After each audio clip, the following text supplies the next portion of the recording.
Nagdahil daw sa selos, patay ang isang babae sa Rodriguez Rizal matapos barilin ang suspect.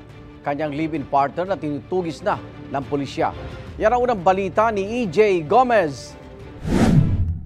Patay ang 22 anyos na babaeng ito matapos barilin ng kanyang live-in partner sa kanila mismong kwarto sa Kasiglahan Village, Sitio Laog, Barangay San Jose, Rodriguez Rizal.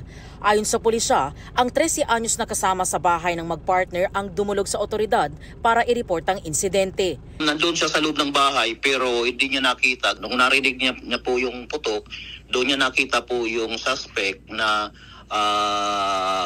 lumabas po. Tapos pinuntahan niya po, doon niya nga po nakita na itong victim ay may tama na po ng bala.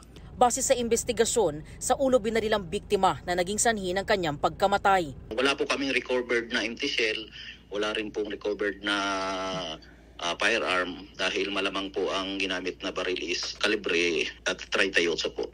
Selos ang ugat ng krimen ayon sa pulisya. Allegedly, pinagdududahan niya na ito pong babae ay mayroon pong ibang lalaki.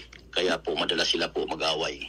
Ayon sa pulisya, nakulong na ang suspect noong Marso ngayong taon dahil sa kasong resistance and disobedience to a person in authority at illegal possession of deadly weapon. Nakalaya siya nito lang Hunyo at doon na rin daw nagsimula ang pagtatalo nila ng biktima. Patuloy ang pagtugis sa nakatakas na suspect na mahaharap sa kasong murder. Ito ang unang balita. EJ Gomez para sa GMA Integrated News. Igan, mauna ka sa mga balita. Mag-subscribe sa GMA Integrated News sa YouTube. Sa mga kapuso abroad, subaybayan nyo kami sa GMA Pinoy TV at sa www.gmanews.tv.